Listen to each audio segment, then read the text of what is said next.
Καλώς ορίσατε στο E-Value Jobs.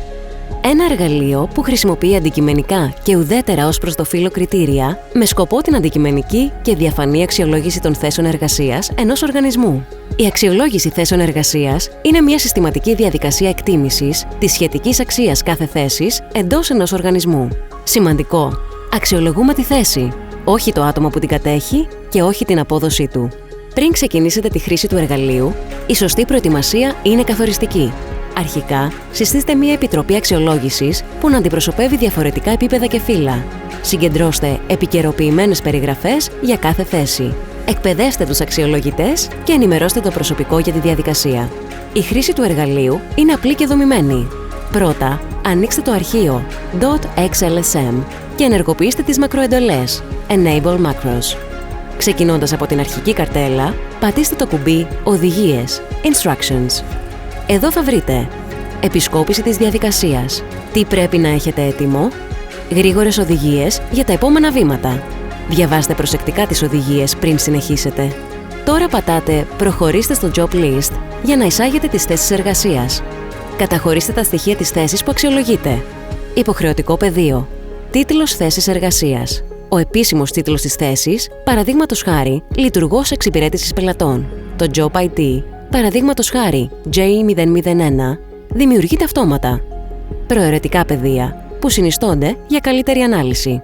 Τμήμα, οικογένεια θέσης εργασίας, FTE, Full-Time Equivalent. Ποσοστό απασχόλησης.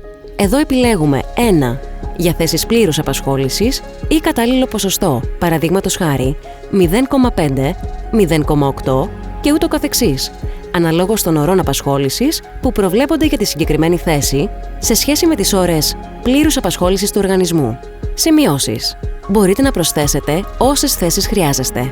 Οι θέσεις μπορούν να προσθεθούν και αργότερα. Όταν τελειώσετε, πατήστε «Προχωρήστε στο Factor Grid». Η καρτέλα Factor Grid δεν απαιτεί κάποια ενέργεια, αλλά περιγράφει αναλυτικά τους παράγοντες και υποπαράγοντες της αξιολόγησης, καθώς και τα επίπεδα βαθμολόγησης κάθε υποπαράγοντα. Οι παράγοντες και υποπαράγοντες θα πρέπει να μελετηθούν σε βάθος, ούτως ώστε να είναι ξεκάθαρο στους αξιολογητές τι αφορά κάθε ένας. Επίσης, θα πρέπει να μελετηθεί η ερμηνεία που δίνεται από το εργαλείο στα επίπεδα βαθμολόγησης 0 έως 5. Είναι σημαντικό οι αξιολογητές να κατανοήσουν τις ουσιαστικές διαφορές ανάμεσα στα επίπεδα βαθμολογίας, ούτως ώστε το αποτέλεσμα της αξιολόγησης να είναι αξιόπιστο. Σκοπός της καρτέλας αυτής είναι να λειτουργεί ως οδηγός αναφοράς σε όλη τη διαδικασία αξιολόγησης. Αφού τα μελετήσετε, πατήστε «Προχωρήστε στο Waiting». Στη συνέχεια, στην καρτέλα Waiting θα χρειαστεί να εισάξετε τη βαρύτητα που έχουν στον οργανισμό σας οι 4 βασικοί παράγοντες αξιολόγησης των θέσεων. Το βήμα αυτό απαιτεί τη μεγαλύτερη προεργασία. Έχετε ήδη μελετήσει την καρτέλα Factor Grid. Τώρα θα πρέπει να επιλέξετε την κατάλληλη βαρύτητα για τον κάθε παράγοντα. Σκεφτείτε πόσο σημαντικός είναι ο κάθε παράγοντας για τον οργανισμό σας. Βασιστείτε στην αποστολή και τις λειτουργικές πραγματικότητές του. Θα πρέπει να είστε σε θέση να εξηγήσετε γιατί κάθε παράγοντας έχει λάβει τη συγκεκριμένη βαρύτητα. Προσοχή! Η βαρύτητα των παραγόντων που θα καταχωρηθεί θα ισχύσει για όλες τις θέσεις εργασίας που θα αξιολογηθούν. Οι τιμές που εμφανίζονται στις στήλες ελάχιστο ποσοστό και μέγιστο ποσοστό πρέπει να λαμβάνονται υπόψη. Εάν εισάξετε τιμή εκτός των καθορισμένων ορίων, θα εμφανιστεί μήνυμα σφάλματος. Βεβαιωθείτε επίσης ότι το σύνολο της βαρύτητας των 4 παραγόντων είναι 100. Σε αντίθετη περίπτωση, θα εμφανιστεί και πάλι μήνυμα σφάλματος. Όταν η βαρύτητα επιβεβαιωθεί, δεν θα μπορεί να τροποποιηθεί. Επιβεβαιώστε τη στάθμιση και προχωρήστε στο Evaluation Grid. Στην καρτέλα Evaluation Grid θα γίνει η αξιολόγηση των θέσεων. Επιλέξτε τον τίτλο θέσης που θα αξιολογήσετε. Πρόκειται για τις θέσεις που είχατε καταχωρήσει στην καρτέλα Job List.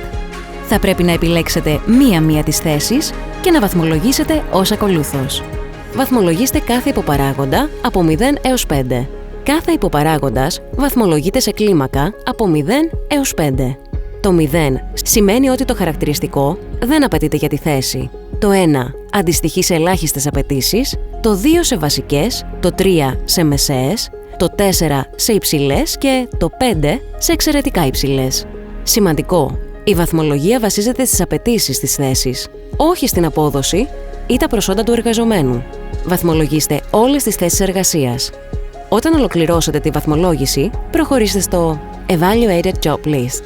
Στην καρτέλα Evaluated Job List, το σύστημα υπολογίζει αυτόματα τη συνολική σταθμισμένη βαθμολογία. Στην τελευταία καρτέλα Job Categories εμφανίζεται η συνολική βαθμολογία για κάθε θέση. Οι θέσεις που έχετε αξιολογήσει κατατάσσονται στη βάση της αξίας τους με φθήνουσα σειρά. Εάν προσθέσετε αξιολογήσεις και άλλων θέσεων, θα πρέπει να πατήσετε το κουμπί «Ανανεώστε την κατάταξη θέσεων» για να ενημερωθεί η σειρά κατάταξης.